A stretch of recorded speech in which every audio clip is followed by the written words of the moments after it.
சிவா பண்ண வேலைய பார்த்துட்டு செம்ம டென்ஷன் ஆயிடுறாங்க. சினேகாவும் அவங்க அப்பாவும் "உங்கள விடமாட்டேன்டா. எங்கள வந்து உள்ள வந்து ஸ்டோர் ரூம்ல வச்சு பூட்டிட்டு ஆப்ரேஷனா பண்றேன்.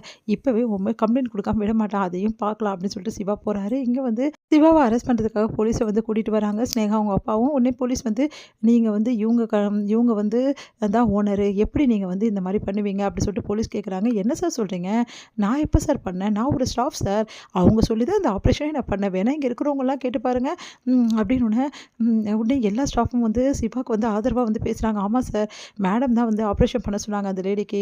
அவங்க தான் எல்லாமே பார்த்துட்டு இருந்தாங்க. எல்லா பிரச்சனையும் அவங்க பேர்ல தான் வந்து இருக்கு. நீங்க வேணா பாருங்க." அப்படின்னு சொல்லிட்டு எல்லாமே காட்டுறாங்க அக்கவுண்ட்ஸ் எல்லாமே. அதெல்லாம் பார்த்து வந்து, "என்ன மேடம் இதெல்லாம்? நீங்களே பண்ண சொல்லிட்டு, கடைசியில அவர் மேல நீங்களே கம்ப்ளைண்ட் குடுக்குறீங்க. இதெல்லாம் நல்லா இல்ல மேடம். உங்க ஆஃபீஸ் ஸ்டாஃபே சொல்றாங்களே." அப்படின்னோனே, என்ன நெனச்சிட்டு இருக்கீங்க எல்லாரும்? நான் தான் உங்களுக்கு சம்பளம் குடுக்குற முதலாளி. எங்களுக்கு தானே ஆதரவா பேசணும். அத விட்டுட்டு ஒரு டாக்டருக்கு ஆதரவா பேசுறீங்களா? அவன் இங்க வந்து வேலை செய்றவன்." அப்படின்னு சொல்லிட்டு சினேகாவோட அப்பா செமையா டென்ஷனா கத்துறாரு. உடனே வந்து சார், என்ன சார் சொல்றீங்க? நீங்க சொல்லி தான் சார் எல்லாமே பண்றாங்க. எல்லா ப்ரொசீஜரா இருக்கே சார். ஏன் சார் இப்ப போலீஸ் கிட்ட மாத்தி பேசுறீங்க?" அப்படின்ற மாரி எல்லா ஸ்டாஃப்பும் வந்து சிவாக்கு ஆதரவா பேசுறாங்க.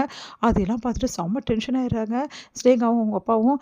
உடனே வந்து போலீஸ் கிட்ட வந்து, "இவன் இவன் வந்து ஏதோ வந்து பண்ணி வச்சிருக்காய்ங்க. அது எப்படி சார் எல்லா ஸ்டாஃப்பும் உங்களுக்கு தானே சார் ஆதரவா பேசுவாங்க. ஏன்னா நீங்க தானே சார் இவங்களோட முதலாளி. ஒரு டாக்டருக்கு வந்து வேலை செய்ற ஆளுக்கு வந்து எப்படி சார் சாதகமா பேசுவாங்க? நீங்க பண்ணது கொஞ்சம் கூட சரியில்ல சார். இவ்ளோ பெரிய பதவியில இருந்துட்டு ஒரு டாக்டர வந்து பழி வாங்கணுன்றதுக்காக இப்படி பண்றது தப்பு சார்." அப்படின்னோனே, "இந்த கேஸ்லாம் நாங்க எதுவும் பண்ண முடியாது சார். நாங்க வரோம் சார்." அப்படின்னு சொல்லிட்டு போயிடுறாங்க. அத பார்த்து சினேகா செம்ம டென்ஷன் ஆயிடுறாங்க. "எல்லாம் என்ன நெனச்சிட்டு இருக்கீங்கன்னு?" பயங்கரமா கத்துறாங்க. உடனே சிவம் வந்து, "ஏன் சினேகா இவ்ளோ கோவப்படுற? என்னங்க சார் நீங்களும் ரொம்ப கோவப்படுறீங்களே! இங்க பாருங்க, என்னதான் நீங்க வந்து இங்க வந்து பெரிய ஆளு, நான் தான் இந்த இந்த இடத்துக்கு முதலாளி, நான் தான் இந்த ஹாஸ்பிட்டலுக்கு எல்லாமே சொன்னாலும், இங்க வேலை செய்றவங்க கூட நான் தான் இருக்கேன். அதனால இவங்க எல்லாருக்கும் மனிதாபிமானம்ன்றது ஒண்ணு இருக்கு. மனிதாபிமானம் இல்லாத நீங்க 2 பேரும் என்ன சொன்னாலும் யாரும் கேட்க மாட்டாங்க. எல்லாரும் இந்த தொழில்ல தானே இருக்கோம், பார்த்துக்கலாம்." அப்படின்றாரு. அத கேட்டுட்டு, "சிவா அவ்வளோதான். உங்க எல்லாரையும் நான் என்ன பண்ண போறேன்? ஏன் என்ன பண்ண போறீங்க? எல்லாரும் வந்து மொத்தமா வீட்ட விட்டு அனுப்பிச்சிடுவீங்களா? அப்புறம் ஹாஸ்பிட்டலுக்கு என்ன பண்ணுவீங்க? ஹாஸ்பிட்டல் எப்படி நடத்துவீங்க?" அப்படின்னு ஒன்னும் செம்ம டென்ஷன் ஆயிடுறாரு சினேகாவோட அப்பா. அப்படியே வந்து, "சிவா" அப்படின்னு சொல்லிட்டு, "என்ன உங்களால ஒண்ணும் பண்ண முடியாது. நான் ப்ரொசீஜரா தான் எல்லா வேலையும் பண்ணியிருக்கேன். வேணா அக்கவுண்ட்ஸ் எடுத்து பாருங்க. அவங்க எல்லாரும் உண்மைய தான் சொல்றாங்க. பொய்யெல்லாம் சொல்லல. உங்க பொண்ணு தான் சைன் பண்ணியிருக்கா. எடுத்து பாருங்க." அப்படின்னோனே, "சினேகா நீயா?" அப்படின்னோனே, "அப்பா என்கிட்ட ஏமாத்தி சைன் வாங்கியிருக்காங்கப்பா." அப்படின்றாங்க. உடனே, "பார்த்தீங்கல்ல எல்லாம் ப்ரொசீஜரா தான் நடந்திருக்கு. அதனால நீங்க எதுவும் பண்ண முடியாது." அப்படின்னு சொல்லிட்டு சிவா போறாரு. சினேகா அவங்க அப்பா செம்ம டென்ஷன் ஆயிடுறாங்க. இங்க வந்து எப்படியாவது வந்து காயத்ரி அடைஞ்சே தீரணும் அப்படின்னு சொல்லிட்டு, என்ன பண்ணாரு, இசைக்கு வந்து காயத்ரிக்கு தவறான பொருள வந்து குளிர்பானத்தில வந்து கலக்கி குடுத்துடுறாரு. அத குடிச்ச காயத்ரி வந்து அப்படியே மயக்கம் அடைஞ்சிடுறாங்க. அடுத்து வந்து காயத்ரி ரொம்ப சந்தோஷமா வந்து அவர் தூக்கிட்டு போறாரு அவரோட அறைக்கு. அங்க கூட்டிட்டு போயிட்டு காயத்ரிய படுக்க வச்சுட்டு வந்து சொல்றாரு, "இது காயத்ரி உன்ன அடையணும்னு எவ்வளோ நாளா எனக்கு பிளான் தெரியுமா?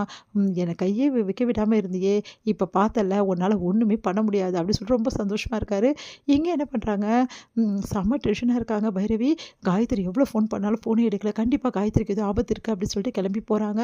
கரெக்ட்டா வந்து என்ன பண்றாரு, நெருங்குறதுக்கும் வந்து காயத்ரிய, அதே மாரி நம்ம பைரவி வந்து கதவ திறந்து வர்றதுக்கும் சரியா இருக்கு. "நீ எப்படி உள்ள வந்த? நான் கதவ சாத்தி தானே வச்சிருந்தேன். எல்லாம் ரிசப்ஷன்ல 2வது கீ நான் வாங்கிட்டு தான் வந்தேன். எவ்வளோ தைரியமா தான் இந்த மாரி கேவலமான வேல பார்க்குற." "நான் என்ன கேவலமான வேல பார்த்தேன்? என் பொண்டாட்டி கூட நான் இருக்கிறதுக்கு உன்கிட்ட ஏன் பெர்மிஷன் வாங்கணும்? இது எங்க தனிப்பட்ட வாழ்க்கை. நீ தலையிடாதன்னு." "ச்சீ வாய மூடு." அப்படி சொல்லிட்டு பலார்ன்னு அற விடுறாங்க. "எவ்வளோ தைரியமா தான் இந்த மாரி பண்ணுவ? காயத்ரிக்கும் உனக்கும் எந்த சம்மந்தமும் இருக்காதுடா. ஏன்னா காயத்ரி மனசுல நீ கிடையாதுடா. எவ்வளோ தைரியமா தான் இந்த மாரி பண்ணுவ? கட்டின பொண்டாட்டியா இருந்தாலும் அவ விருப்பம் இல்லாம தொடுறது சட்டப்படி குற்றம். நீ அந்த குற்றத்த பண்ணல. உன்ன என்ன பண்ற உன்னால ஒண்ணும் பண்ண முடியாது. இப்போ நீயும் வந்து உள்ள மாட்டிக்கிட்ட. உன்ன கட்டி போட்டுட்டு பாரு நான் என்ன பண்ண போறேன்னு" சொல்லிட்டு கட்டி போட வராரு. அப்படியே கைய பிடிச்சுட்டு உடனே வந்து, "ஓ! நீ போட்டுருவியா? அந்த அளவு இருக்கா? அவ்வளோ தான்டா உன்ன." அப்படி சொல்லிட்டு வந்து அங்க வந்துடுறாரு சஞ்சய். சஞ்சய் பார்த்தோன்னே அதிர்ச்சி அடைறாங்க.